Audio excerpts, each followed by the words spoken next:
Hello everyone, Namaste. Welcome to the Webisode program being conducted by the students of journalism from Sri Guru Sudhendra Degree College, Bhattar. Today we have with us our foreign delegates, Ms. Rina Morina, a native of Luxembourg, who is currently studying in Netherlands, and we have with us Amina Mustafa. She's from Nigeria and she's also studying in Netherlands. And another one, our guest, Dr. Princita Wilson Rodriguez. She is actually native of our country. She is currently studying in Mahe, Manipur, and she has also got an opportunity to go and study at Netherlands. So I would like to welcome you all first to our episode program. Thank you so much. Can you tell us something about how was your earlier education and tell us something about your childhood? You want to start? Yes. I did my schooling here in Anandashram Convent School, Patkal. Then schooling was nice. It was very happy moments for me. Always I will cherish it. Then for the 11th and 12th grade, I went to St. Aloysius College, Mangalore. So that's when I moved out of my house. That's when I took a decision that I have to be independent and not depend on my parents. I wanted to stay alone and experience things. After that, I got into Bachelor's of Ayurveda and Medical Surgery. I did it for like 6 years in Manipal Muniyal Institute of Ayurveda and Medical Science. Then for 2 years, I worked in Bhatkal as a duty doctor. So just for the experience, I didn't know what I wanted to do in my future. So I was exploring the options, and it took me 2 years to explore my options. That's when I chose masters in public health because I wanted to do that in Manipal University because Manipal University gives so many opportunities to go abroad. There's so many collaborations. So that's how I got an opportunity for my global health exchange program at Maastricht University, Netherlands. Yeah, I'm currently doing my third semester in my university. Thank you. Can you share us? Well, my initial education was in Nigeria, so I did my primary and part of my secondary school in Nigeria. It was really nice. I like to say that, as I said during the presentation lecture, is very similar to the Indian culture with the hierarchy and everything. And I really loved the sense of community I had there. That was something I missed when I moved to the Netherlands.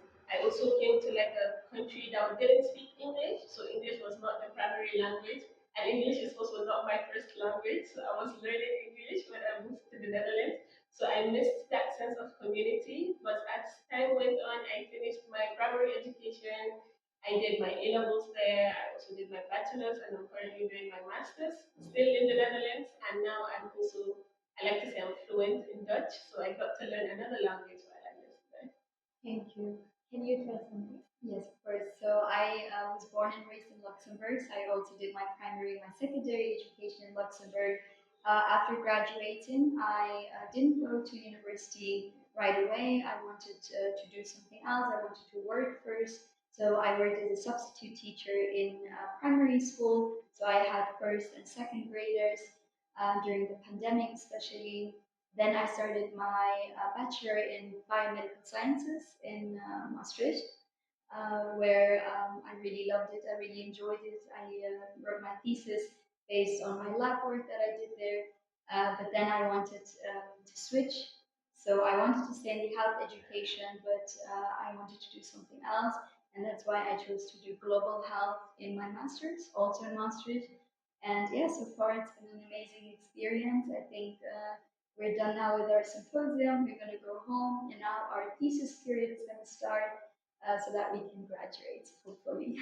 Thank you. It was nice hearing to you.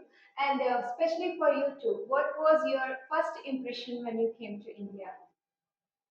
It's hot. Excited. India has always been on my bucket list to visit. And like growing up, I always watched Bollywood. So this is like my dream come true. And how about you? Yeah, so when I first arrived, it was very warm. It was, I think, 7 in the morning, but it was such a heat. But I love the heat. I think that's what we miss in Western Europe, the heat. So I was really excited, and I think I felt a connection to India, not because of the country, but because of Princita. I think we both felt kind of connection, so we're super excited to see Princita again. And she made us honestly feel like home. So yeah, first feeling was home, and I think that was linked due to principal. Yeah. That was so sweet. And especially for you, I want to ask, what is the actual difference you found in the education system here and in the abroad? Yeah. In India, it is all tightly scheduled. It is PPTs, it is textbooks. Everything is like, planned for us. So we just have to like by heart and then just vomit in the exams, as I earlier told. But in education system in Europe was very new to me because it was PBL system, that is like problem based learning, where we discuss with each other. Even if you're a shy person, you do not have an option like to be shy anymore. You're gonna be a extrovert, confident, and it will obviously build your leadership skills. I was a shy person. I was never talking in the class, and it was amazing. The teacher and the student relationship is not formal, but they have a respect between them. But it's nice, to have that kind of relationship. But you in India, I felt that we cannot talk to the teachers very openly because we are very scared of those, of them. So I think that is the one thing I will appreciate in Europe. It was very open, no one to judge, and it was very lively. So I really like the education system, but not in the beginning, but yes, in the end. When I started gaining confidence, yes, I really like that. I was not pressurized. I was not like, told me to do this, that one at once. We had everything scheduled very nicely. So yeah. Okay, thank you for mentioning it. And have you both tried any local dish here? Of course. Yeah. Oh, now you guys have to Okay, can you tell one thing what you love the most? the fish meals. I think. The angel fried fish. Oh yeah, that one. Yeah, is it's really tasty. We too like it. Yes, that one. You Also like the one disco fish. Which It was one? also amazing. Chapati. Oh yeah, we love the chapati. Chapati. Oh. If I could, I would take them home. We love it. And the Mangalore buns, no? Mangalore buns. Banana buns. Banana buns. You take recipes from her. I and- have to. I wish they will cook. Last Last time I was there, I left some masalas and she told me I'm not going to use it. Because I'm scared to disrespect you people. I don't know how to cook them, but she cooked for me so many times and she showed all these different places. Even in Baku, we ate breakfast with your brother. Yeah. That was amazing. I think you guys love dosa also. She likes ghee dosa. She likes it. Oh, we are happy to know that you like our food so much. I love it. And I would like to ask you, what is your impression about our college, Sri Guru Sudhindra Degree College? What you feel about us? First of all, I was really honored to be invited here, so we really appreciate it. I think this is for us, it's also the first time to get to see another country's college, especially from a different continent. And I really do have to say, you are the future. Like you can see, I can see all the innovation that been going on, and I do have to say it is admirable. Your teacher staff, education staff, the principals, how student focused they are. I think they want to make a difference. They want you guys to be the future, to be different, to be outstanding. And I think this is really the impression that I got, that these teachers, the staff here, they're here for the students. It is student oriented. So we are really grateful to know it was your thought. And shall I ask you what advice you would like to give to the juniors or the students who will be watching this one? The first, my answer is be confident. Yeah, as you said, confidence. Trust me, when I was there, you know how I was shy and how it, like, people were so like confident over there and talking to each other. No, absolutely. Like I think that's the foundation. Be confident in yourself. Like I said in the lecture, what's the worst that can happen? What they can say is no. And you need to fail to learn. I think like sometimes if you always succeed, then you don't appreciate the success. Sometimes you need to fail to appreciate the success.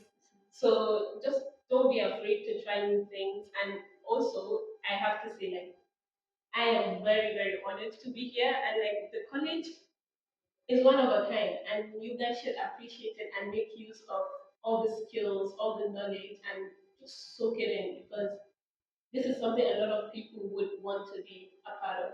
So you should be proud of yourselves. Definitely. Also, think outside of the box. Yeah, like Ramira said, use the skills that you get here And to be honest, don't shy to ask questions. Don't shy to ask. Don't shy to speak up. Even obviously, it should always be in a very respectful way, also with each other, but also when it comes to the teachers or the staff in general, or later when you work, don't shy to ask questions. Don't shy to speak up and stand up for yourself. Yeah, they were really thoughtful advices. I hope the students watching this will be surely inspired by these words. Thank you so much. Thank you so And much. at last, could you teach me any phrase or sentence of your language, your native language? Should I teach you some Dutch? Huh. I think I should teach you some Dutch. What? Keep it easy. Thank Dank you. je wel. Yeah, thank you. It's very similar to Denmark. So thank you, dank, Dank je well. Thank you well. Dank Okay, dank je well. well. Thank you well. Yes, thank you. I can teach you some in Luxembourgish French. Also, thank you, which is merci. Merci. Merci. Merci. Yeah. Merci. You're Messi. Merci. Merci. Yes. Yeah. Thank you. And please stay tuned for more such inspirational stories. Thank you. Thank you. Thank you.